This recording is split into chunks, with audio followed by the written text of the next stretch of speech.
Okay, welcome everybody. Thanks all very much for coming to what's going to be a very special occasion this evening. I'm Lucinda Platt and I'm Head of Department of Social Policy here at the LSE. If you'd like to tweet along, the hashtag is hashtag LSE Lansbury 2022. I want to remind you that the event is being broadcast online via Zoom and recorded, and hopefully a podcast will be available online shortly after the event, subject to there being no technical difficulties. It's my very great pleasure to be introducing and chairing the 10th annual George Lansbury Memorial event in partnership with the George Lansbury Memorial Trust, LSE Library, and the Department of Social Policy at LSE. Although George Lansbury is generally and rightly associated with the East End of London, which he represented in Parliament for so many years, he also has LSE connections that deserve to be better known. He was not among those who founded the LSE in 1895, but he did serve alongside one of those founders, Beatrice Webb, on the Royal Commission on the Poor Laws in 1905 to 1909. Unsurprisingly, George, who was appointed to the Royal Commission on the strength of his contribution to the pioneering work of the Popular Board of Guardians, was a signatory to the Commission's famous Minority Report, largely co-authored by two of the LSE's founders, Sidney and Beatrice Webb. This concern about poverty, you already have spotted, is reflected in our theme for this evening. Yet George Lansbury has another LSE connection. Many of his papers are deposited here in the archives of the British Library of Political and Economic Science. I'm pleased to say that these are now being digitised, and the first two volumes, covering the period 1877 to 1906, have recently been published and are freely available online. But despite these LSE connections, this is the first time we have hosted this annual event here at the LSE, but hopefully it won't be the last. The George Lansbury Memorial Trust was founded in 2012 to celebrate George's contribution to local and national life and to promote awareness of the contemporary resonances of the issues on which George campaigned, not least through events such as this. I have been asked to note the Trust thanks to the LSE for hosting this event and to Poplar HARCA, who run the Lansbury estate in the East End, named in George's honour, for their continuing sponsorship of it. Thanks also go to the Trust's long-serving patron, George's granddaughter, Dame Angela Lansbury, who sadly died last month.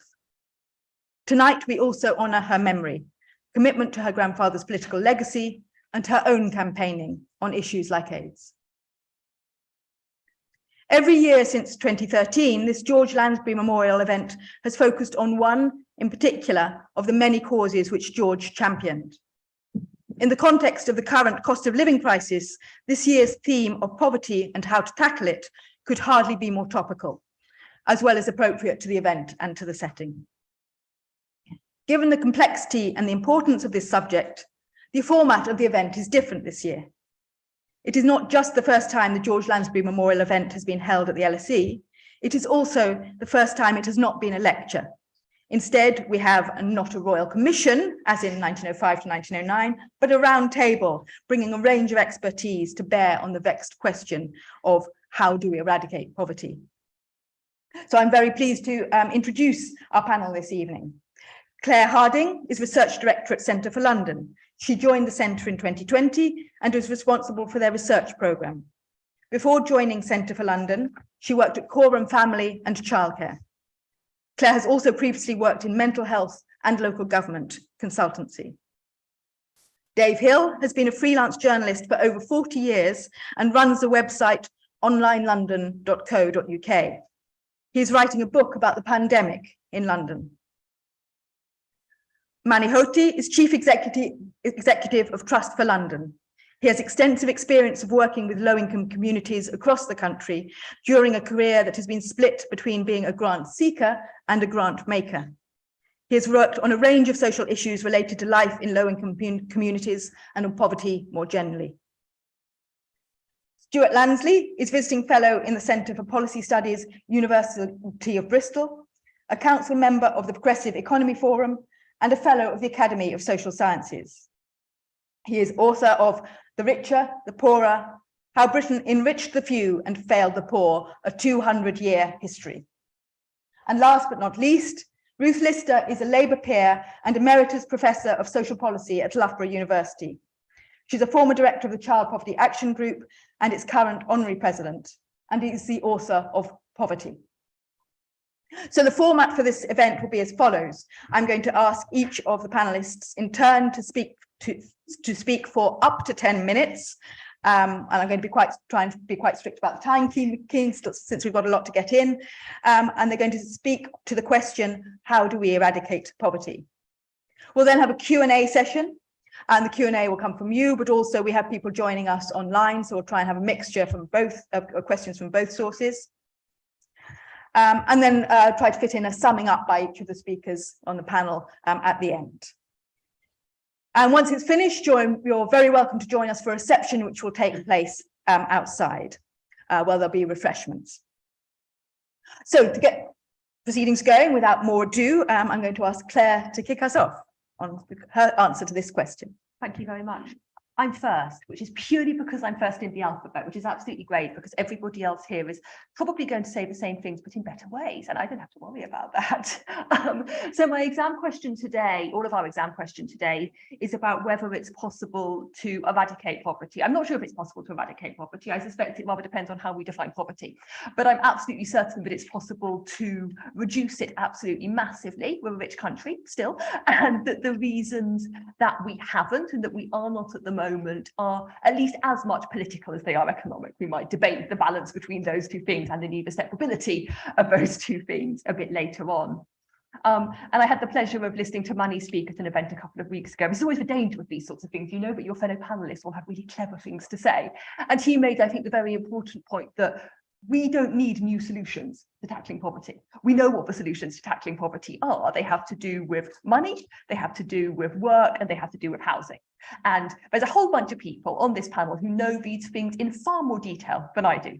So I thought it might be useful instead to think about why we haven't done that and kind of the politics of poverty in the UK, which I can really only scratch the surface on in my 10 minutes or so.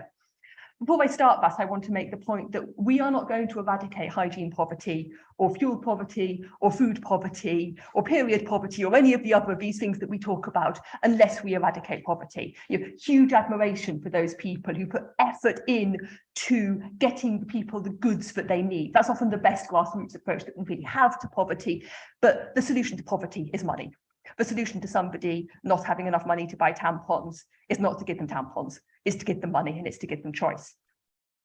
So I guess when we're talking about the why of poverty and the politics of poverty, one of the really interesting things to think about, you know, we could go all the way back to George Lansbury's time, well over 100 years ago, is how poverty has changed and how we think about poverty has changed. You know, I grew up mostly in the 1990s, and that was sort of the middle of a time in British history when poverty was very much couched as being about unemployment. Poverty was seen as being about being out of work for working age people, and child poverty was very often framed, not always but often, in terms of non-working parents. We heard this term a lot.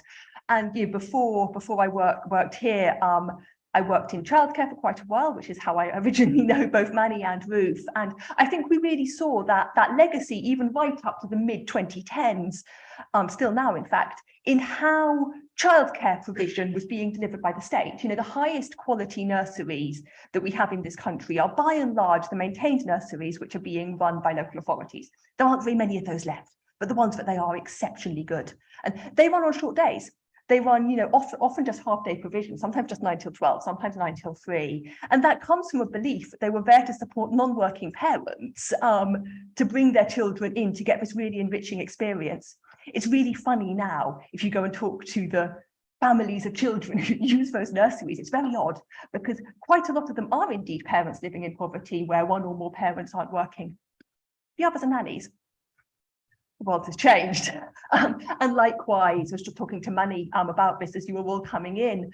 We did some work for Trust for London, thank you for funding it, on after school clubs. And one of the responses that we often got from head teachers was, oh, we don't really need after school provision, after school clubs, because that's for middle class parents and we're more concerned about working class parents. I don't think that's true anymore. I think working, you know, after school clubs are definitely not a luxury for middle-aged mums. It's a fallacy to say so. And then more toxically, I think we still get a lot of this kind of discourse in political discussions. You know, Jeremy Hunt today couldn't quite resist a statement about getting people on universal credit to work more hours. Usually we talk about getting people into work. Now we talk about getting them to work more hours. And yeah, this goes back a really long way. I had a look at the 1997 Labour Manifesto in preparing this. It's fascinating. The last time I read it was when I was at school, and it was decided in my primary school that we all ought to read the political manifestos in order to learn more about politics. My goodness, they were dull. But I did learn the meanings of the word infrastructure, bureaucracy, and red tape. So very grateful to Mrs. Wallace for teaching me those very useful concepts. They keep coming up since.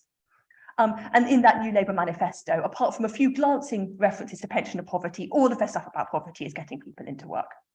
And despite the fact that we all now know in this room, I am sure, that poverty now is mostly in-work poverty, I think we often still think about it, or we still talk about it in public discussion as if it wasn't. And I suspect that quite a lot of people who've never been on benefits don't know how hard it is to be on benefits and not work, and how much the benefit system over the last 30 odd years has really pushed people into work. As though the solution is not to get more people into work, because we have historically low unemployment in this country, despite having historically high rates of poverty. And as I alluded to at the start, there's loads and loads of ways that we can reduce working poverty. We can increase the minimum wage. We've seen a modest increase today. We can improve terms and conditions of people's employment so that they get better work, so they're able to do better out of it. We can make more affordable housing available. The people spend on housing, of course, the less they have left over for other things, sometimes very, very little indeed. But I think the most, the solution we could put in place tomorrow is raising benefits. They used to say they have gone up with inflation today. That's great, but we can do more. So I guess it then becomes interesting to discuss, what do the public think about that? And fortunately, we have the most amazing source on this. The British Social Attitude Survey have been asking more or less the same questions about benefits since the 1980s. It's extraordinary. It's like this amazing source. And because they haven't changed the questions, they're all kind of framed in the language of the 1980s, which is amazing. There's lots of stuff in there about scroungers. But that does give us this ability to track public attitudes to benefits over quite a long time. They're called welfare in that survey. And what we see is this sort of counterpoint that when it's seen that the government is being less generous with benefits, when support for benefits goes up.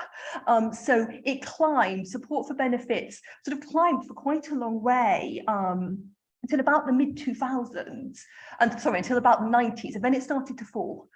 Because the new Labour government was perceived as being relatively generous on benefits, and then people got terribly worried that everybody was cheating and so on. 2010, things start getting really bad. We have the financial crash, and support for benefits starts to creep up again. Something quite strange happened in the pandemic. I think for all of us who work with social statistics, trying to look at those statistics over the course of the pandemic, they're just absolutely bizarre. And I think one of the things that happens with that perceptions of benefits thing in the pandemic is they kind of get mixed up with furlough. There were lots of different sorts of government support over that time, which make it quite hard to understand. Certainly quite hard to understand when we were in it, wasn't it? What was actually going on in the relationships between those different types of support. But the latest data we have available is from 2021. And I was astonished to discover that support for redistribution of wealth, that government should redistribute money from the rich to the poor, was as high as it had been since the early 1990s, which was, of course, another rather complicated time in our nation's history. At Centre for London, of course, we only do London-specific work. That's what we like to do. And we don't have very much London-specific polling, but what we did do over the summer, fascinatingly, was run some focus groups with people both in London and outside it, about how people felt about London. And around that kind of 2010 point that we were just talking about, which is when support for benefits hits a low point and then starts to go up again, I coincidentally was also doing some quite similar social research, and there was this massive anger all the way across the country. People really did not like London, and they felt that London was too rich, and they felt that people in London had it much better than them, and if they happened to live in outer London, they tended to think that people in inner London had it better for them than them. And when we did this in 2022, people really thought, they knew that there was poverty in London. Outside London, they knew that there was poverty in London. They were very bothered about it. They didn't love everything about London, but we really didn't see that kind of antagonism between places that we saw before, despite the fact, I think, that politicians recently have been really trying to sow antagonism between places. So I'll end on a note, I think, of qualified optimism, that things feel really, really bad at the moment. And they are really bad. There is no getting around the fact this is a terrible time to be poor in the UK. But I think the public mood is switching. People are more supportive of supporting people who are on benefits. Interesting, the pressure the Chancellor was under to keep that up rating. People are more supportive of redistribution, which is one of the big solutions of poverty, and they are not interested in political rhetoric that seeks to divide us. So that's my reason for hope at this very difficult time. Thank you. Thank you very much, Claire. And we're straight on to Dave. Okay, thanks very much. I'm going to start with two stories, both of them from the London Borough of Hackney, which is where I've lived continuously for the past 40 years. The first story is brand new. It was told to me by one of my daughters, who was a teacher at a Hackney primary school. That school has decided to go beyond providing education as a way of helping its children and their families, many of whom do not have much money and are already finding the cost of living crisis hard going. On Sunday, the school held a special event providing free hot meals and free groceries to take away using surplus food from the school kitchens in partnership with a fruit and veg delivery box company. Staff from that company and from the school gave up their time to run the event. Over 40 people came. It was the first event of its kind. The school expects larger numbers at future ones. That's what we're dealing with right now. My second story comes from the year 2011. It's also set in Hackney. At that time, the Mayor of Hackney was Jules Pipe, who is now Sadiq Khan's Deputy Mayor for Planning, Regeneration and Skills. One spring evening, I went to Hackney Town Hall, where the Mayor and Hackney Council were setting the budget for the forthcoming financial year in the context of national government spending cuts, which were hitting the poorer London local authorities particularly hard. This was the onset of austerity. In the public gallery was a small but very noisy group of hecklers, some of whom appeared to be quite drunk. They were unhappy with the budget that Mayor Pipe was presenting for the council's approval, a budget which accommodated the reduction in government funding in the form of funding cuts of its own. This was a Labour-run council. Shame on you, yelled the hecklers. Shame on you for turning blue.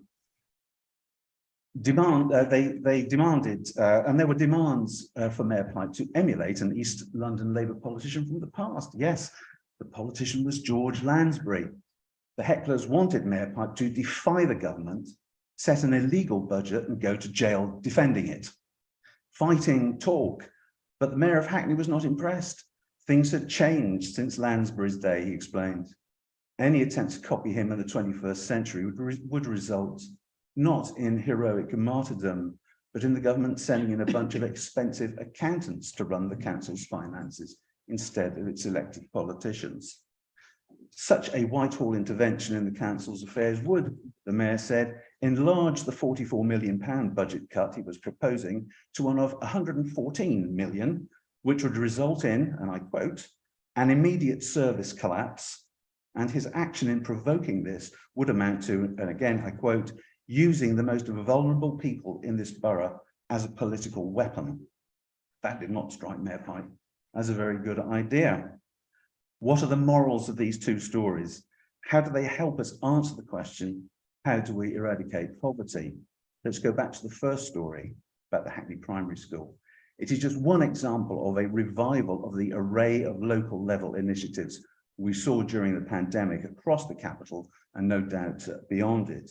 A lot of London's councils learned a great deal during that period about working in partnership with schools, the voluntary sector, businesses and others to help vulnerable people more effectively. And that's something that we're going to, hopefully people have got the energy to do it again. And what of the second story, which is a more political one? I think it tells us that the big answers to eradicating or at least reducing poverty lie, surprise, surprise, with politics and policies. Not the heckler politics of sanctimony and denunciation, I'm afraid, but the politics of winning elections and getting things done. As for policies, well, already we know quite a lot about what improves the material circumstances of people who struggle to get by. So I'm going to steal other people's line. Actually, Claire stole Manny's line before I managed to steal it. The other week at the Centre for London Annual Conference, my fellow panellist Manny reminded us that there are national government policies that have worked in the past and could work again today. I'm going to say a bit more about housing costs. Housing costs for people on incomes whose incomes are low, an enormous issue in London, of course, can be tackled, yes, by building more homes for rent at below market levels, a proper benefit system, better jobs and pay. Governments can encourage and enforce that.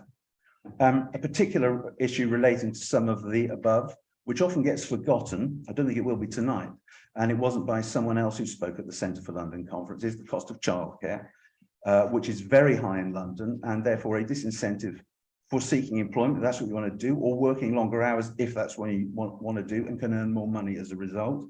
Whatever, making childcare cheaper and access to it easier would make a huge difference to an awful lot of Londoners.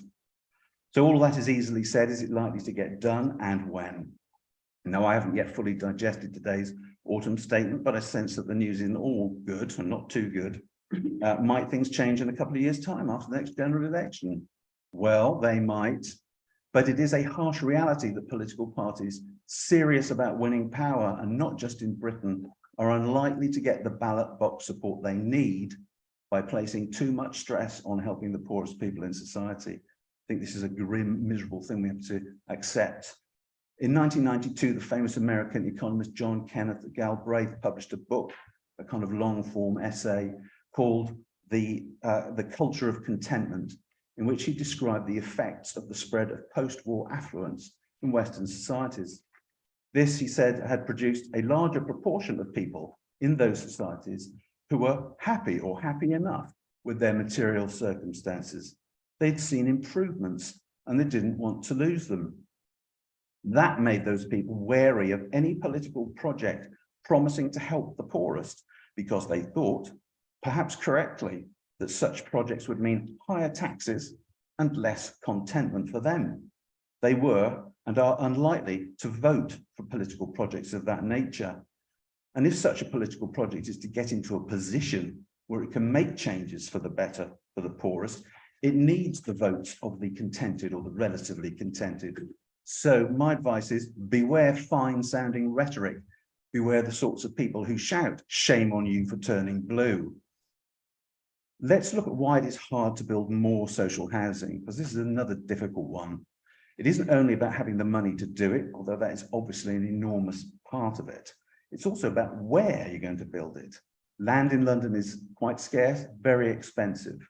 And when local authorities propose building social housing on land that they own, they often meet resistance, sometimes from existing social housing tenants. Almost every mechanism for producing more social housing and other forms of what we call affordable, a slippery term, of course, is opposed for one reason or another. It is opposed if it involves demolishing and rebuilding at higher densities and to better standards. Infill, building in gaps between or around existing housing estates, was often promoted as an alternative to that, but in the age of COVID, this is quite often opposed because it might mean the loss of green space.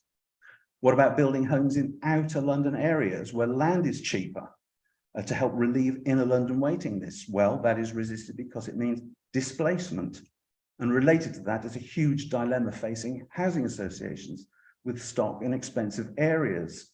What do you do as a housing association when a rather nice terraced house that you've owned for decades in Kensington or Westminster falls vacant? You could let it again, or you could sell it for about 2 million quid. And with that money, you could build 3 homes in Newham, housing more people in need. But where does that leave the long cherished mixed income communities of inner London, which is something else we all think is a good thing, I think. And of course, above all of this is the horrible stigma attached to social housing, which produces its own forms of hostility. So more social housing is easy to demand, much more difficult to deliver. Last 2 minutes here, so don't worry. I want to say something about levelling up. In my opinion, that has never been about reducing poverty. It has always been mostly about the Conservative Party's desire to consolidate its hold on the so-called red wall seats in the north of England, and often presented and indeed enacted as a rebuke to so-called rich London, a city whose voters in those areas, some of whom regard entirely mistakenly as their enemy. I accept that there were some good things in Michael Gove's white paper, and I accept that this picture might be changing, but even so, that's what we've been dealing with. What levelling up ought to be about is devolving rather far more power and resources to the cities and regions of England, including London, so that mayors and councils can implement policies they themselves design for their specific needs. And that includes programmes for alleviating poverty, improving people's skills, health, and so on. And lastly, I'd like to touch on what I think of as the psychology of poverty. And I think I'm on thin ice here, but I'm going to risk it, or perhaps of disadvantage or marginalisation, a kind of mindset that can inhibit people from taking opportunities that London does in fact provide for helping people live richer lives in every way. So 2 stories to end. One was told by another school teacher, this one from North London, about taking a group of children to see Shakespeare's Globe on a school trip. It was quite a long journey to what was clearly, in the case of at least one child, an unfamiliar part of town. What's that? He asked a teacher, pointing at a long, wide strip of water. It was, of course, the River Thames. London is a large and in many ways, I think, a generous place. But many Londoners, perhaps especially from poorer backgrounds, lead geographically quite small lives. And I think that can play a part in perpetuating disadvantage. Last of all, I published a book earlier this year about the creation of what is now called the Queen Elizabeth Olympic Park.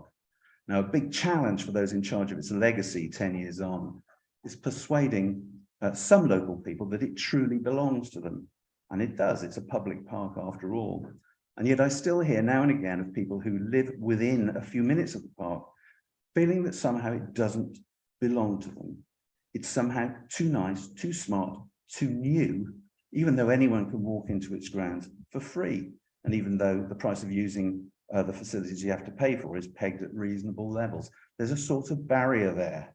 And I suspect that might be another example of this sort of psychology of exclusion, which is tied in with poverty, to do with self-confidence, subtle cultural barriers of one kind or another. And I think that that psychology too can help to perpetuate poverty, and therefore it too needs to be eradicated. That's it. Thank you. Thank you very much.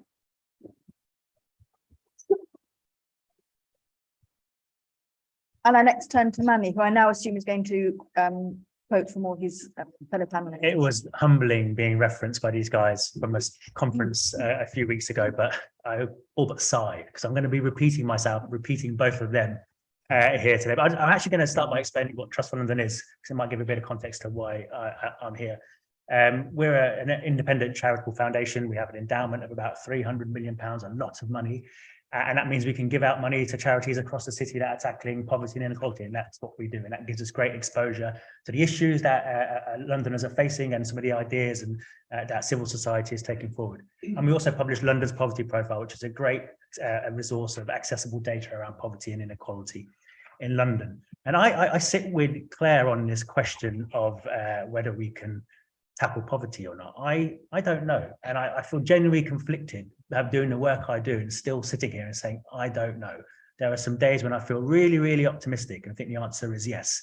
And there are other days I wake up and I think, no, how naive was I to think that we can sort of tackle this? Why is that? I mean, it's the facts are in front of us. London has the highest poverty rate in the country. And after the pandemic, and now with the cost of living crisis, there are more people in poverty in this country than there have been this century, at any other point in this century. So we are under no illusions that at the moment we are heading in the wrong direction. But what I wanted to do for you is to explain this sort of duality inside me and see where you sit, really. I'll explain why I feel optimistic at sometimes. Sometimes we might need to wake up in the morning and feel really great. And at other times I'll explain why I feel pessimistic. And I think the main reason I feel hope, I feel positive, is that, as I said, we know what works. Poverty is fundamentally about a lack of resources. People need money to have a basic standard of living. And we need to increase their incomes and reduce their costs, and we know how to do this. We've heard lots already. Good jobs are absolutely essential. Jobs that are secure and pay at least the real living wage and give people enough hours to have an adequate income. Jeremy Hunter's kind of right. People don't have enough hours. You just can't make them find hours out of nowhere. They have to have jobs that, and they've got an employment market that provides enough hours and jobs that are secure and stable. Housing needs to be affordable, which does mean more social housing for those on low incomes, albeit all the challenges that Dave mentioned in terms of getting those houses built and delivered. And for those who are unable to earn enough money through work, we need a safety net that prevents them from falling into poverty. And that's a more compassionate system of social security than what we have today. So putting those three things in place, good jobs, affordable housing, and a compassionate safety net is what we need. And that relies on government, but it also relies on businesses stepping up into the place. And we saw during the pandemic with policies like furlough, how good government policy can help. It really can. Unfortunately, a lot of it then gets rolled back. And we see at their best, businesses helping too. I think half of FTSE 100 companies have signed up to the real living wage. There is, may not feel like the norm, a rise in responsible business practices around net zero, modern slavery, flexible working, paying fair taxes. There aren't many, but there are pioneers in this space that show really how businesses can be a force for good. But my main source of optimism, and you might be surprised, is the energy that I see every day in civil society and the power of social movements. To take the real living wage, for example, one of the most successful campaigns civil society has had that I can think of. It happened because of a broad alliance of communities, unions, universities, religious organizations, schools and businesses working together against the odds. And it's now brought over £1 billion back into the pockets of low-income people in London.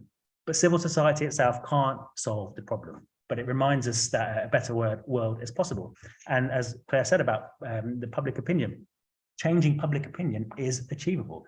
Look at how concerns about poverty rose during the pandemic and how, even though they didn't convince government, campaigners pushed really hard and got public support for maintaining the £20 uplift in universal credit during in the aftermath of the pandemic. So that's all of the things that really drive me and make me feel really positive about the ability to create change and have a world free of poverty. So you may ask yourself, why do I wake up some days after the alarm goes off and feel so pessimistic? And the truth is, as Dave said, so much of this needs to be led by government. It requires political will, and the first stumbling block when it comes to political will is the cost. It will cost a lot of money to tackle poverty tomorrow. I'm part of something called the Poverty Strategy Commission, which is a group of organizations, politicians, think tanks, civil society organizations that across the political spectrum that come together and look into this question. What would an anti-poverty strategy for London look like? And we've calculated that if you wanted to solve poverty tomorrow, it would cost £100 billion every year. Most of that coming from government, but also from businesses and higher wages and so forth. £100 billion. That's a furlough scheme plus another 30-odd billion every single year. You'll be hard pushed to find any politician that would think that's feasible right now. And despite what I said about businesses, it doesn't take much to have my faith in businesses dented by those that have business models that rely on insecure jobs and that pay poverty wages. We've had big battles with supermarkets recently around signing up to be accredited living wage employers, which have not been successful. And whilst it is easy to build public support for tackling poverty, and public opinion does ebb and flow, but flows in a positive direction sometimes, it also flows in a negative direction. It's very easy to destroy. I think, especially when times are hard, which kind of contradicts what you said in terms of the social attitudes survey. And I'll always refer back to this quote by George Osborne in 2013, who was the Chancellor at the time. His quote was, "Where is the fairness, we ask, for the shift worker leaving home in the dark hours of the early morning, who looks up at the closed blinds of their next door neighbor sleeping off a life on benefits?" That's evocative stuff. I know that because my mum, I grew up in a low-income household, in a low-income community, and my mum was a factory worker who got up at 5 a.m, left in the dark, worked really, really hard in a really rubbish job for minimal pay. And the antidote for her, for all that toil, was the idea that she was working hard and providing for her family and giving her family a better life. It doesn't take a lot for someone like that to be persuaded that those who are on benefits don't deserve what they're getting from the state. And you don't have to find hard to find politicians that will lean on that sentiment in order to justify inaction on poverty or penalizing the poorest, particularly those who are unemployed, and particularly those who are unemployed and have children. So the truth is, if we want a society that's free from poverty, we need to have political leaders that have the strength to shape and sometimes go against public opinion. And I think that is a big ask, as Dave said, and perhaps our expectations are unrealistic. So that is ultimately why I'm unsure whether we can solve poverty anytime soon. And I want to see what you think.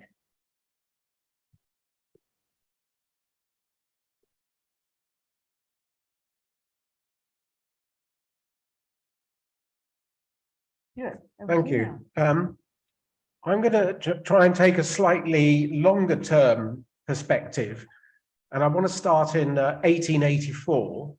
In 1884, a pressure group called the Fabian Society was formed, and the first thing it did was to publish a tract which was called "Why Are the Many Poor?"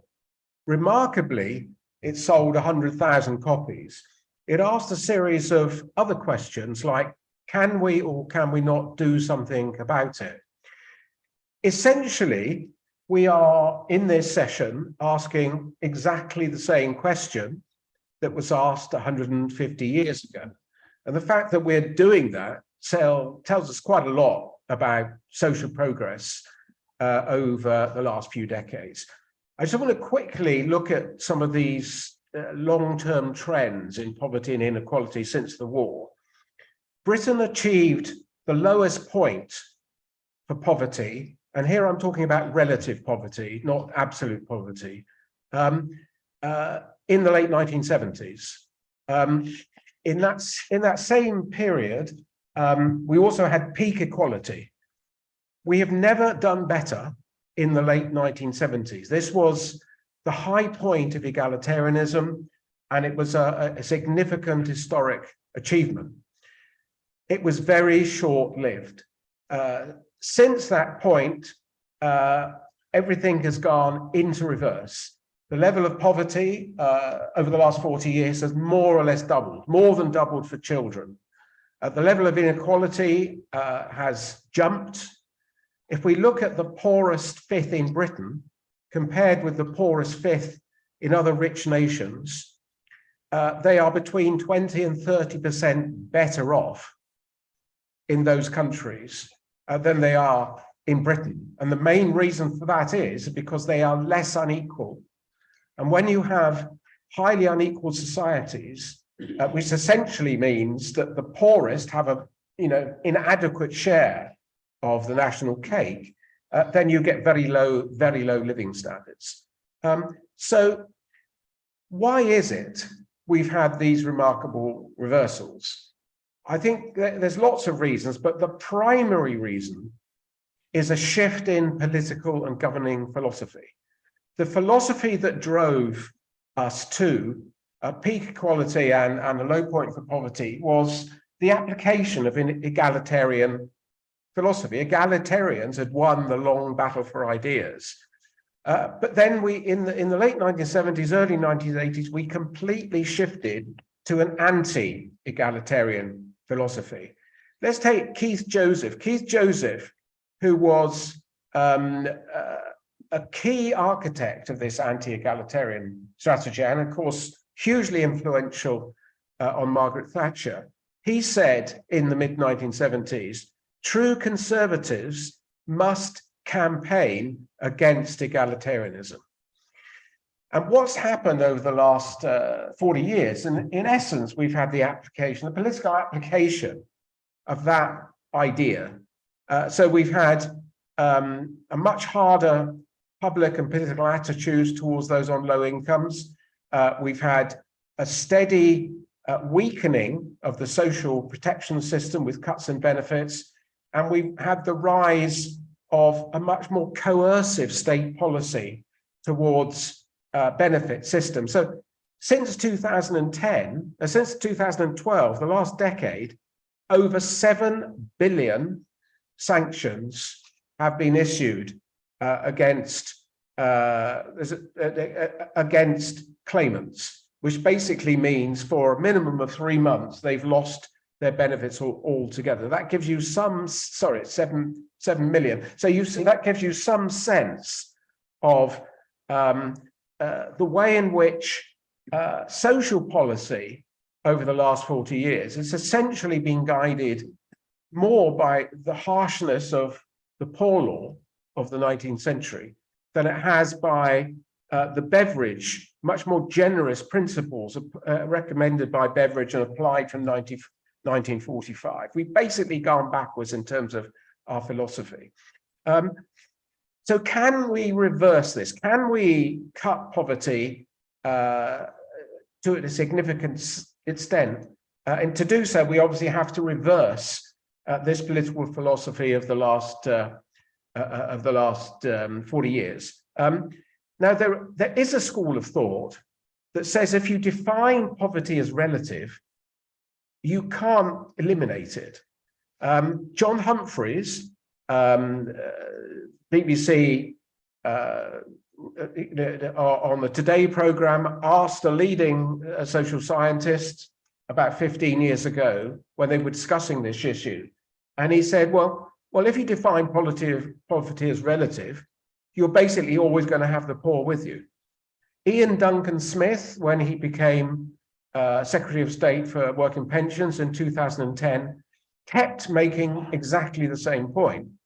And then in The Scotsman, the leading newspaper in Scotland, basically said, if you define poverty as relative, then you can say with mathematical certainty that you can't eliminate it. Now, all this is completely wrong. It's perfectly possible to abolish relative poverty. So if you set a poverty line, I mean, one of the state's definitions of poverty is 60% of the middle income. And at the moment, we have, between 25 and 30% falling below that level. It's perfectly possible to raise incomes of all those below 60% to just above 60%, and you will eliminate poverty. That is completely wrong. Having said that, although it's in principle possible to abolish poverty, it's not easy. So the lowest point we've achieved in Britain in the late 1970s was 14% for children. If we take other richer countries, if we take Sweden, has a child poverty rate of 11%. That's the lowest in Europe. If you take Finland, it's 13%. The average in the EU is 24%. In Britain, it's 31%. So it won't be easy.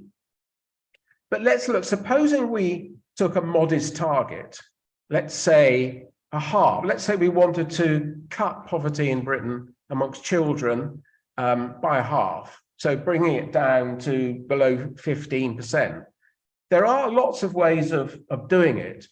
But essentially, we need to do two things. The first thing we need to do is increase the income base in a way below which nobody would fall. We need a kind of plimsoll line for incomes. The second thing is to achieve that, we have to raise the share of national income that goes to that group. Now, there are all sorts of ways of increasing that income floor and by increasing the share. But I just want to look at one way of doing it, which is through a particular model of universal basic income. Now, universal basic income is a highly controversial idea. It's a Marmite issue. People are going to love it or they hate it, although it has been coming up the political agenda recently. I've done some research for a think tank called Compass, and we've produced a report that shows that even a very modest basic income, plimsoll line, which would pay £41 for a child, £63 for an adult, and £190 for a pensioner. So everybody would get that. This is guaranteed, no questions asked. It would go automatically to everybody. The effect of such a scheme would cut child poverty to 11%. That's 3% lower than it was in the 1970s. In other words, we would achieve an historic low in Britain. The same with pensioners. The pensioner level of poverty would halve. Such a scheme would be expensive because you'd be paying everybody those sums. So the gross cost would be over 200 billion. That's about 9% of the size of the economy. But there will be lots of savings. So you would abolish child benefit, you would no longer need that, you abolish the basic pension because these will be replacing it. There would be significant savings, and you would still need some modest increase in taxes. You'd need to increase all the standard rate, all the rates of income tax by 3p in the pound. And for that, you get the lowest level of poverty we've had in Britain, together with all the other advantages that you get with a basic income. Guaranteed, much less means testing, real security. So that's an illustration. What this scheme effectively does is to reintroduce the progressive power of the tax benefit system. What's happened over the last 40 years is the progressive power of the benefit system has been fantastically eroded because benefits have fallen and taxes have become much less progressive. This would reintroduce the progressive power of the tax. I just want to say one last thing, and that is that if we really want to tackle poverty, it's worth going back to 1945, and indeed the Beveridge report. It is, after all, the 80th anniversary of the Beveridge report this month. And what happened then is we introduced, what was introduced was a series of very pro-equality policies. Decent benefit system, of progressive income tax, family allowances, and the NHS. What we need to do today is do exactly the same. We need to create instruments that are relevant today, which achieve the same ends. And a basic income floor would be one of those instruments. Sorry, I've probably gone on a bit, but sorry. No, that's great. Thank you. Thank you very much indeed. So for the last words, over to you, Ruth. Okay, thank you. And thanks very much for the invitation to contribute to this panel on what is really a very important topic of how we eradicate or at least reduce poverty at a time when poverty, and in particular deep poverty, notably among some racialized minorities, is worsening. And apologies for any repetition, but it is a penalty of going last. The first step has to be a clear government commitment to an anti-poverty strategy across government and at all levels of government that aims to prevent poverty as well as ameliorate it. The last Labour government's UK child poverty strategy was torn up by the Conservative government, so that, as underlined by the Social Mobility Commission last year, England is the only nation in the UK without a strategy to address child poverty. Such a strategy needs to address both the material and what are called, well, not I, but what has been called the psychosocial dimensions of poverty, and therefore embrace not just a politics of redistribution that addresses socioeconomic injustices and the link between poverty and inequality developed by Stewart, but also what I call a politics of recognition and respect, grounded in a human rights approach to poverty that addresses cultural or symbolic injustice, to borrow the concept from Nancy Fraser, the political theorist. This would tackle what the current UN rapporteur on extreme poverty and human rights termed povertyism in a recent report to the UN General Assembly, which called for the prohibition of discrimination on grounds of socioeconomic disadvantage. He's reported as telling the General Assembly that poverty will never be eradicated while povertyism is allowed to fester, restricting access to education, housing, employment, and social benefits. So as we've heard, education, housing, employment, and social benefits all have to be part of any anti-poverty strategy for those of working age and their children, and then I'll confine myself to that group. I'll focus on benefits, but a few words on these other important elements first. The government, as Claire said, tends to respond to any question on poverty that work is the best route out of it. Now, that may be the case for many people able to take paid work, but ignores those for whom paid work is not a realistic option, and the growing problem of, we've heard about, in-work poverty.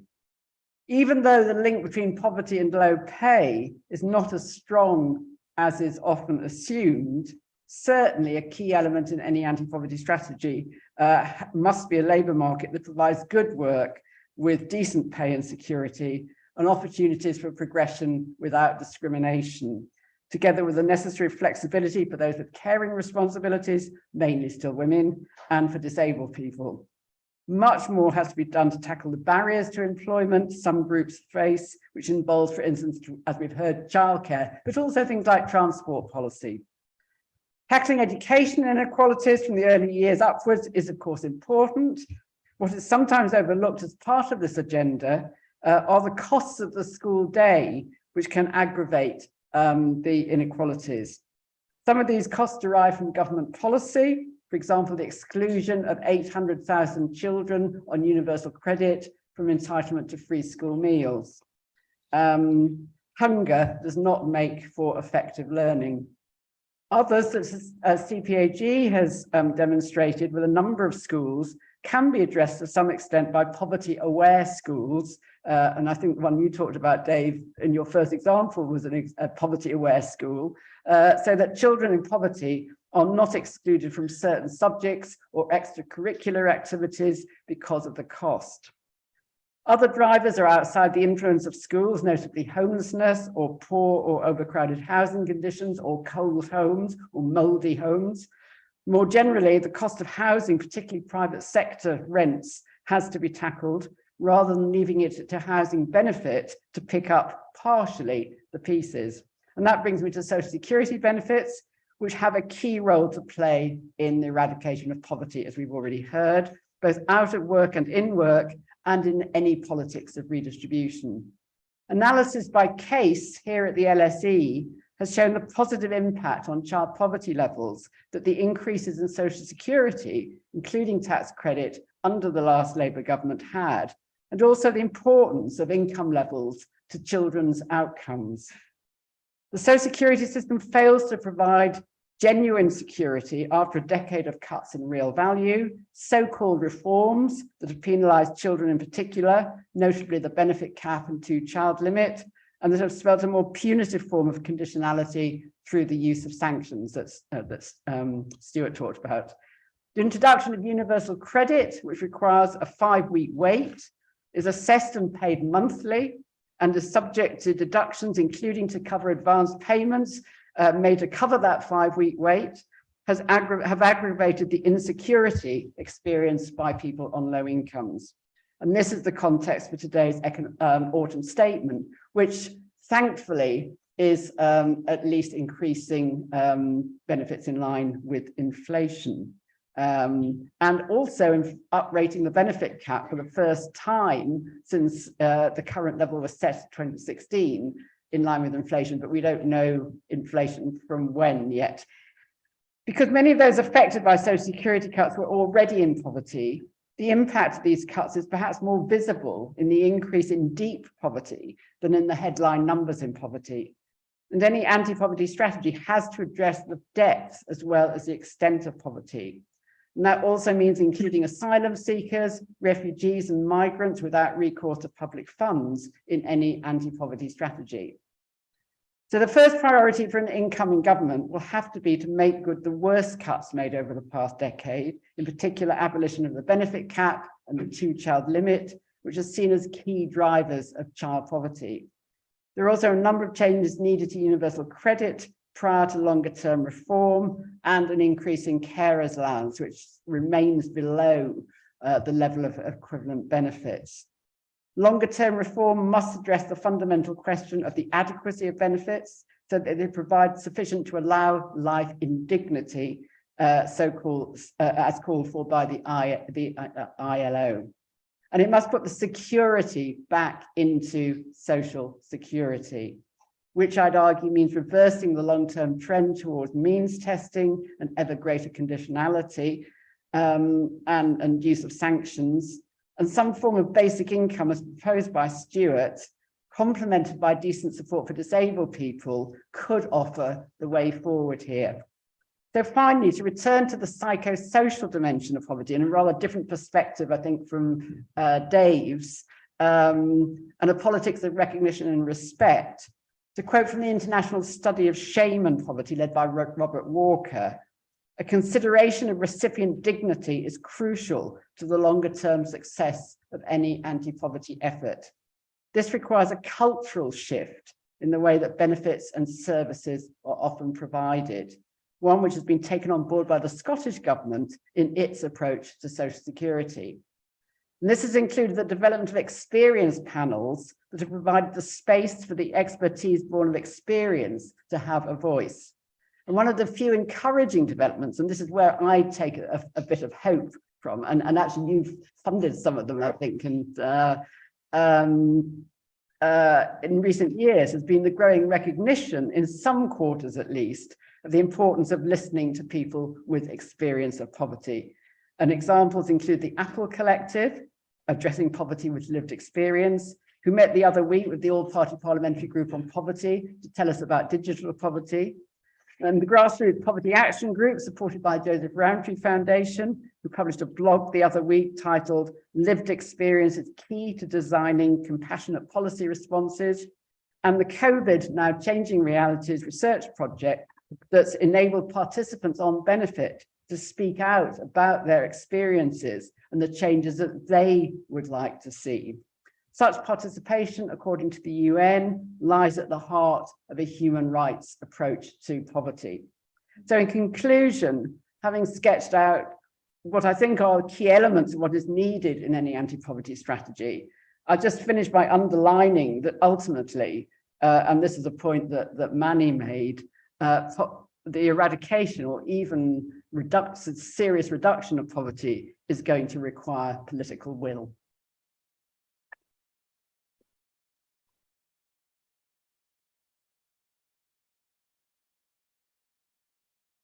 Thank you very much, all. So we now have a bit over half an hour for questions, and I'm going to try and take a mixture of questions from the floor and see if there are any questions from our online participants. Got some already here. So yes, so hands up when you get the mic. Can you wait for the mic? We'll start here and say who you are and where you're from. Will we take it through a few at a time? Because otherwise it... there seem to be a lot. Okay, so we'll take three at a time, Yeah. and then either you just see if it's for you, or you can indicate if you want a particular person to answer, or I'll select if people aren't indicating. Okay, my name's Henrietta Lynch. I'm currently not working. My question is about, I'm going to look at a kind of a case study, which is the Royal Borough of Kensington and Chelsea, which apparently for many years have been hoarding a lot of money at the same time as making massive austerity cuts and not providing the social housing and social care that is actually, you would think, would be obliged to do. What mechanisms do we actually have which are in place, probably none at all, which say that there is a right to be housed, there is a right to provision of social care, etc. I mean, there's a bit of a complex history in Kensington and Chelsea at the moment with Grenfell and everything. Thank you. And we'll take three, as I said, there's one next here, and then we'll move up. Hi there. My name is Santiago, and I'm a Master of Public Policy from Oxford University. And I had two small questions in mind. The first one is, do you think that the poorest and and children right now are they being trained in pertinent skills for what the future labour market will be, and considering the technology revolution and the incidents that this might have in keeping on the cycle of poverty? And the second one is, what do you think about the possible effects of raising the minimum wage if productivity is not being raised as well? And I'm talking about redundancies, the possibility of redundancies, the possibility of inflation. How would you actually deal with that? Thank you. I'm trying to not take them all. I'll come back to you. I'll try and not take them all from the front row in the first go. There was somebody, yes, in the raincoat there, in the sort of, yeah, that's you who've just turned around. You, yeah. I think it's a raincoat. My eyesight isn't the greatest. Yeah, it's one of my favorite coats, I must say. Thank you. That was very fascinating. My name is Javan, and I work for the Labour Party. My question is around how, I suppose, the kind of structural political economy that underpins a lot of the radical reform. Well, I wouldn't see it as radical, but the necessary reform that we need to see going further. What is that underpinning political economy, and how do we actually achieve it? Because I think under this government, under a consensus for the last 10 years, where we've seen quite an aggressive lurch to the right, and we saw that with the mini budget and everything else, it seems quite difficult in trying to reestablish a kind of structural basis as to how we achieve the eradication of poverty. Thanks very much. So we'll start with those three while we can still remember them. So I wondered whether either Dave or Manny want to take the first one about hoarding. Yeah, I mean, I'm not very well qualified to respond to that. Kensington and Chelsea, I'll make some general points and some points that might be of general interest about Kensington and Chelsea, which I don't think will actually answer your question, but there might be of interest. And one thing to note is that since Grenfell actually became a completely different local authority under the same name, well, everybody got cleared out, didn't they? The leadership got cleared out. They brought in officers from other boroughs, so it was run in a very different way. I think that, and this puts me in the perilous position of sounding a bit sorry, feeling a bit sorry for them. But in terms of social housing, which was what I went on about a bit in my speech, there is an argument that it's actually if you are a local authority for a very, very wealthy area where land is very scarce, Kensington and Chelsea is a very high density borough in terms of its built environment. Land is very, very scarce and incredibly expensive. This captures one of the dilemmas about delivering social housing that I was talking about. So I had a conversation with one of the old regime about housing policy, and he made the point, it was quite difficult to counter. People, he says, people say that they were being criticized for building, I think they were building some or financing some social housing outside of the borough for some of the people on their waiting list. And I said, but that's not good, is it? And are people happy about that and so on? And he said, well, okay, you can have the argument about it, but this is some of the most, what I'm in charge of is some of the most expensive real estate on earth, and if I, and there isn't much land going, and I could, and if I'm going to acquire some land to build some social and indeed other kinds of affordable housing, what's the best value for money in terms of housing people? And it's probably to build the houses somewhere else, because you could build more of them and house more people. So I'm just saying these are the kinds of dilemmas and really, really difficult choices. People, there was a little bit of a climate a few years ago. Oh, I don't want to hear about your difficult choices, blah blah. It's a bit like Michael Gove, who was saying, I think we've heard enough from experts, although he didn't really mean that, but it's that sort of thing. So, but I think there are really, I think London poses particular difficulties for building more social and affordable homes, particularly the most expensive bits of it. So that didn't answer your question, but maybe it was of some use to some people in the room. I mean, local authorities across the city could certainly make better decisions in how they run services and allocate resources. But as Dave says, I think maybe after 10 years of austerity, the campaigners against local authority decisions have lost the will really to believe that things can be different because of the lack of resources and that line coming back. Actually, if I could just make another sort of general point about what local authorities maybe have learned during, or let's say some of them have learned during the pandemic. And so Georgia Gould, who's the chair of London Councils, which is the cross-party body that represents all the London local authorities, made a very eloquent speech a while back about how having to sort of go out and find people, often with the help of the voluntary sector, local voluntary sector, when people were in need or couldn't get out to shop and what have you.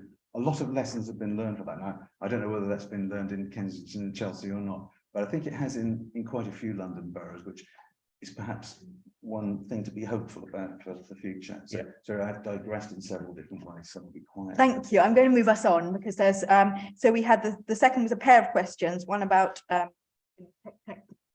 technological capacity, I think, of response, and also about what happens, what effects does the minimum wage have if productivity doesn't also increase. So who would like to take that? Should I phrase that? Yes. So I think, I mean, it's very hard to give an answer to that very broad question. And of course, it's also very hard now to know what to teach children to do, because we don't quite know what sort of world they'll be growing up into. And that's actually been the case for quite a long time. An awful lot of my friends do jobs that our school careers service didn't really know anything about. I think, to take the broader point, there is a huge role for education in addressing poverty. We must not fall into the trap that it's technical and vocational education for the poor and the pleasure of studying history for the love of it for middle-class students like me. You know, that's not the solution, but teaching skills for the workforce very much is the solution.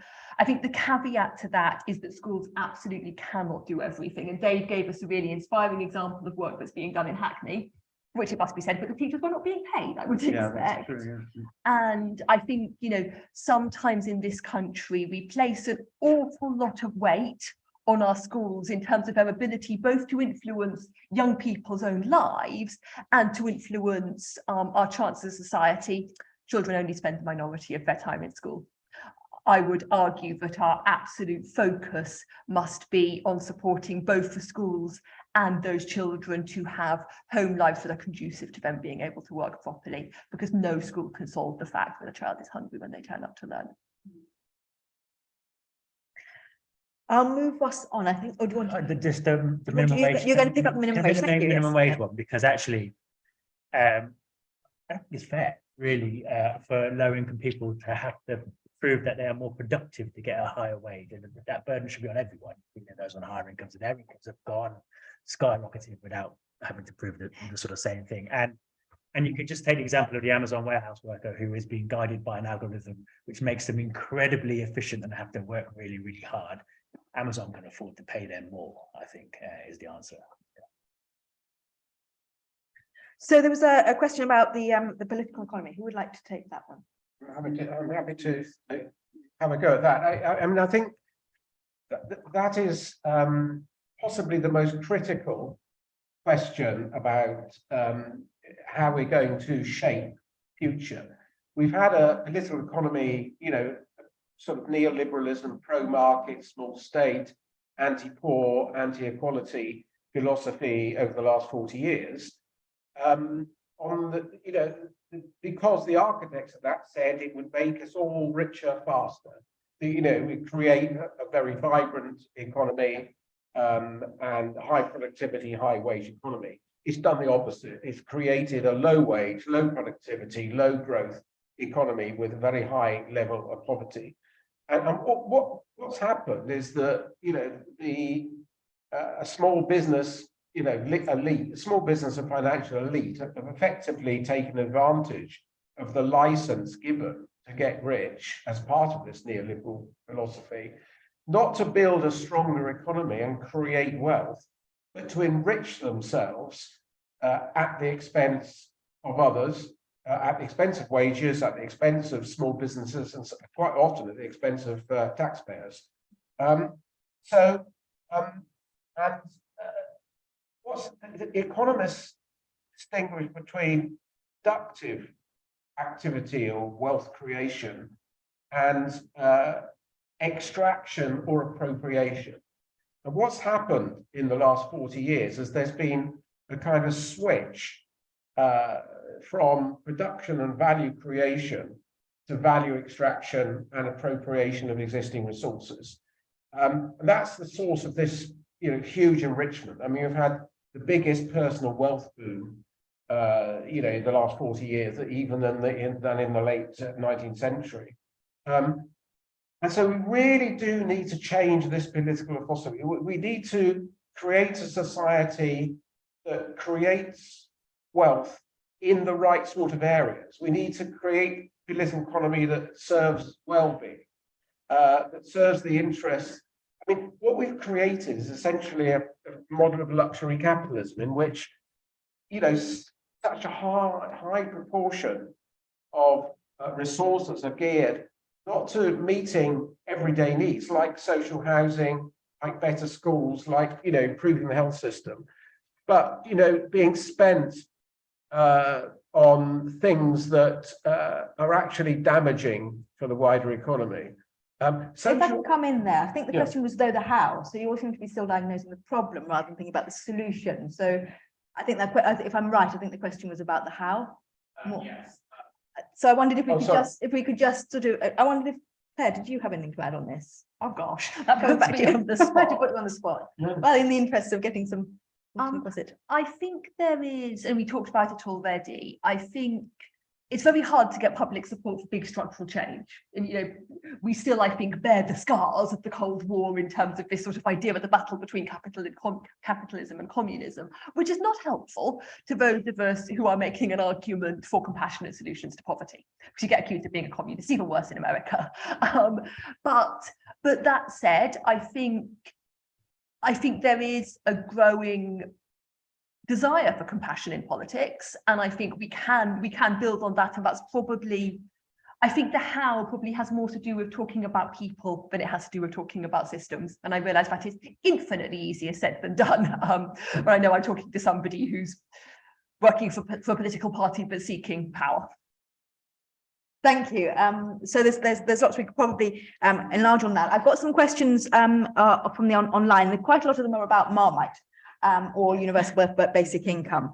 So I think we'll take those sort of effectively together. So Samuel Meyer from the Federal University of Minas Gerais in Brazil asks about why universal basic income would be better than one that's targeted to those that are below rather than effectively a means tested, because means tested or targeted approach would be cheaper. So is it because of greater buy-in?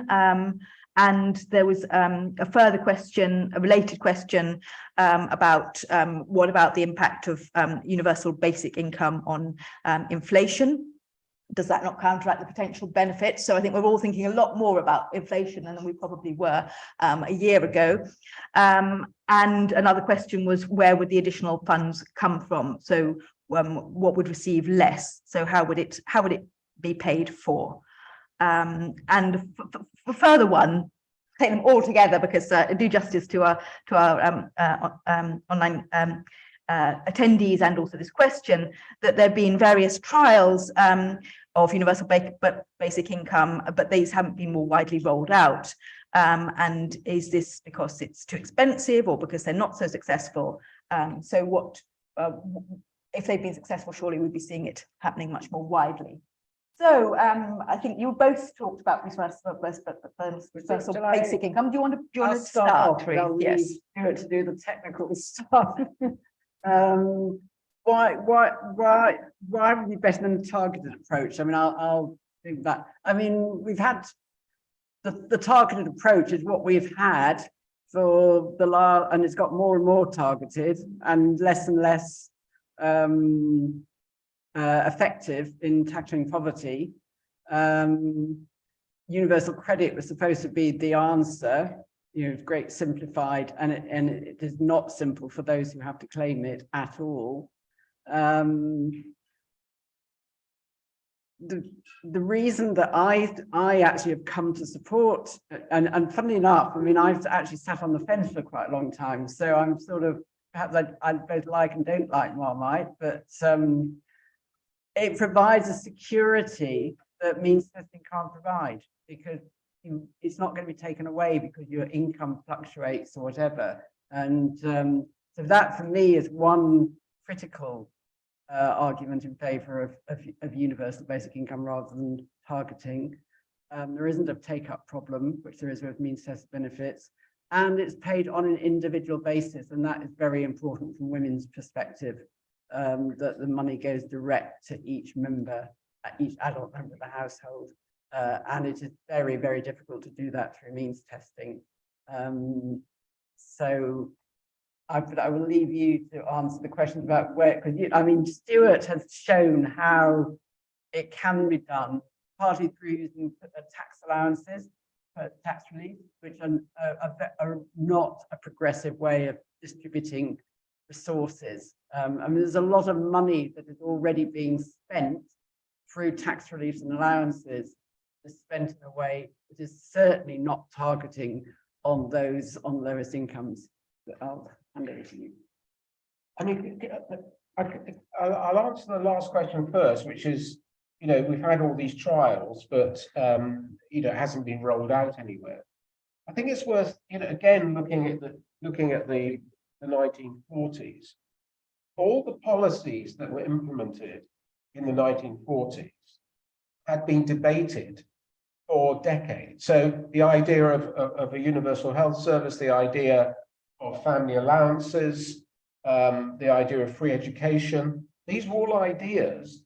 And the national minimum wage is another idea. I mean, the low pay unit, which was a branch of the Child Poverty Action Group, was set up in 1971, campaigned 30 years for minimum wage before it came in. So radical ideas very often take quite a long time before governments are willing to implement. So I think we're in the kind of stage with basic income that a minimum wage was, say, in the 90s, or the idea of family allowances was in the 1930s. It's an idea that is beginning to rise up the political agenda, and it feels to me that once one country goes, they will implement. It'll you know, other countries will follow. I mean, it's perfectly possible to implement a very simple, basic, not particularly expensive basic income scheme. I mean, for example, you could, the tax allowance, which costs 120 billion, you could convert that and only benefits people who are earning over, you know, 10,000 a year, doesn't help the unemployed, and it's particularly beneficial to the highest earners. You could convert that into a flat rate payment, and that would be worth about £50 per person. It'd be highly progressive. That's quite a simple measure. That's very interesting. That's exactly what happened in the 1970s when family allowances and child tax allowances were converted into child benefit. Basically abolished tax allowances and used the money, and abolished family allowances and used the money to pay child benefit. And it's very interesting then, because the unions were completely opposed to it, because it was their members, because, you know, it was mainly a male working force still then. Their members were going to lose out, and women, because it went to women, were going to be the beneficiaries. So I think you can't introduce basic income until you've had a national debate. It's too big an issue. And so I do think we need, it feels to me that we're creeping towards it, and it wouldn't surprise me after another decade we'll get some form of basic income. But look, child benefit is a basic income for children. It's a universal guaranteed, not, you know, a payment, and it's fallen in value by 25% in the last, you know, decades. You could increase it by 25%, and that would be a form of basic income, which would help. And all we're talking about with basic income is extending that concept to adults. In terms of the cost, basic income is expensive. All universal benefits are expensive, but we've got to get a better balance between universalism and means testing, and the balance at the moment is too far in favour of means testing. I'm going to hold you there. Yeah, sorry. Getting another round in, but yeah, Okay. I think yes. So public debate maybe on this. So we have. I'm going to take another round. We've got a lot of people wanting to ask questions. So I'm going to try to be equitable. So we have person in the blue cardigan, blue shirt here. first. I know you're trying to get my attention. I will come to you. Hi, thank you to the thank you to the panel for your insights. So my question is maybe a little bit controversial, but with my social policy background, I also lean towards political will and power being, you know, a barrier to a lot of these issues. But I wondered, to what extent do you think perhaps our inability to shape and influence political will is connected to Britishness? And could that be one of the reasons why perhaps we're, you know, further behind our European counterparts? So this ability to, you know, grin and bear it and keep calm and carry on.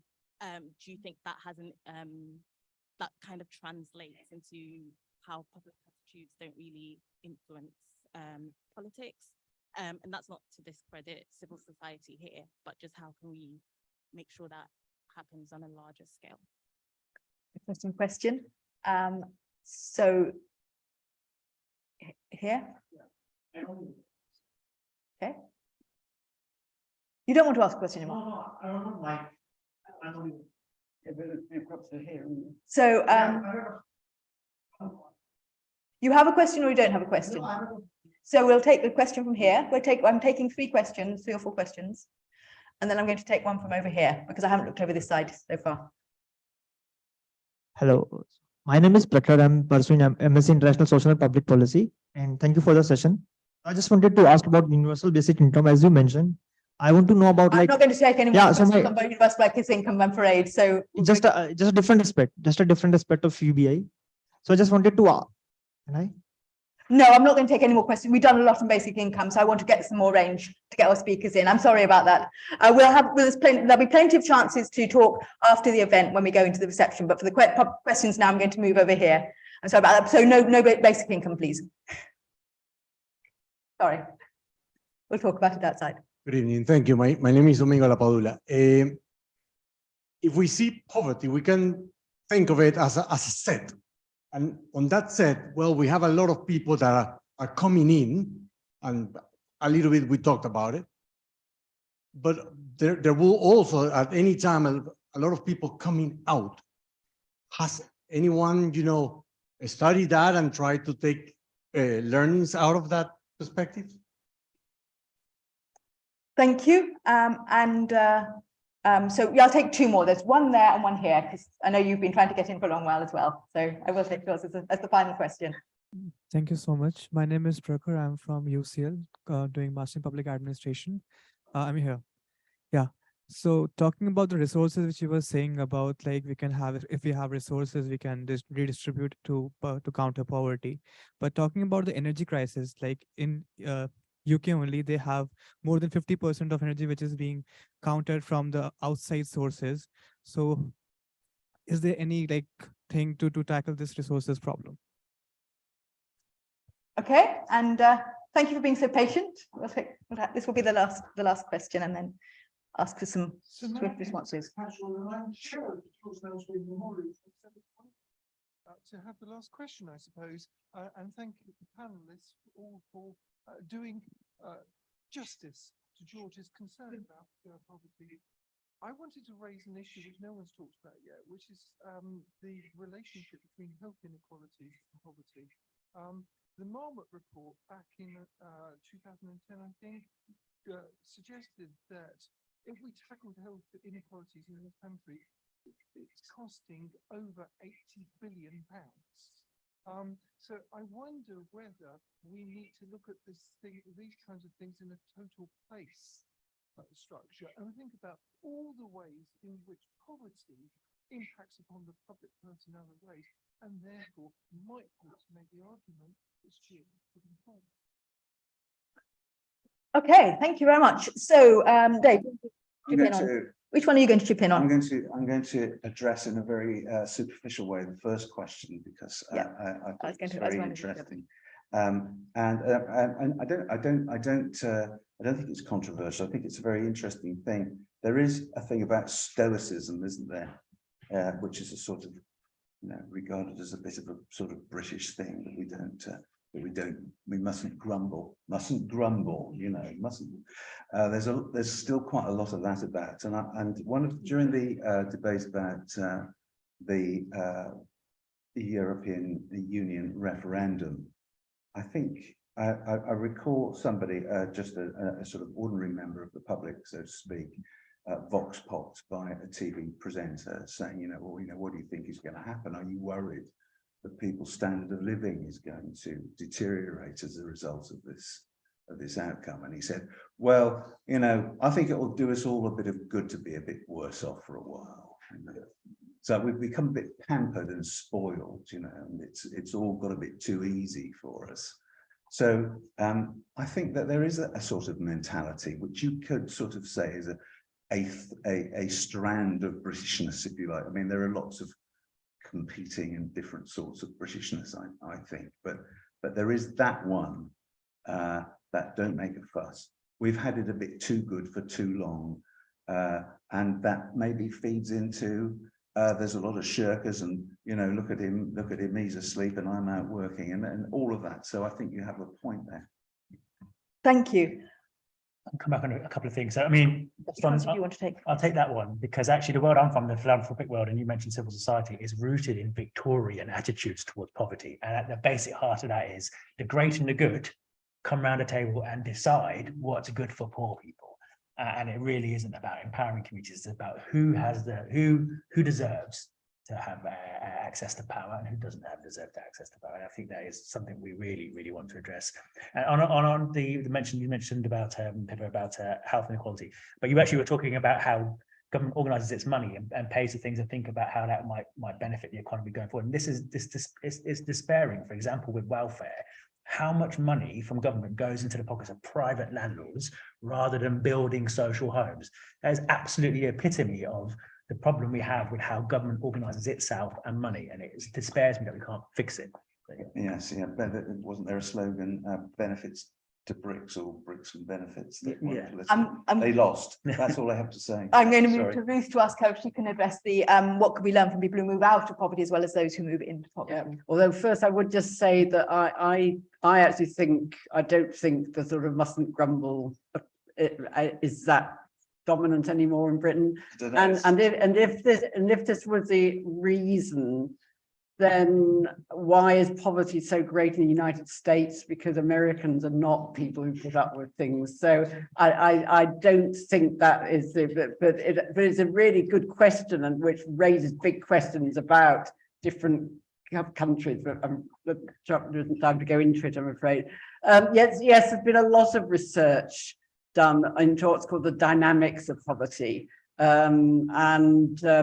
Mainly, well, to begin with, it was very much quantitative research, and it showed very much, you know, some of it done here at the LSE, and in terms of the role of employment, marriage, you know, various factors that may take people out of poverty or not, as the case may be. Education, clearly the role of education, but and very important. And what it showed also, the lot that people move in and out, but not very far, and you can fall back very easily, particularly in the sort of precarious labour market that we have today. So it's a rubber band that doesn't stretch very far. But what's also interesting is more recently qualitative research done, longitudinal qualitative research, which has shown kind of what's involved for people. So particularly the study of lone mothers who got into employment, and the hard work that involves for both them and their children. It's not all an easy kind of, you know, getting out of poverty is not that easy. It can take its toll, including in terms of mental and physical health. Thank you very much for that. Does anybody want to take the energy situation question? No volunteers for that. So before we wrap up, I'm not sure we'll have to take that one, I think, outside, because I'm not sure everyone is feeling quite qualified to engage with that question just now. So we are just about out of time. There are lots of clearly stimulating possibilities for further discussion, as well as universal basic income. I think also the role of education, how government spends its money, and the nature of the character and the psychosocial aspects of poverty. So do join us to continue this conversation outside. Thank you very much to our online audience and for your questions. I'm sure we can get through all of them. And thank you to our panelists. So thank you very much, Dave Hill, Manny Hothi, Michelle Harding, and Stewart Lansley.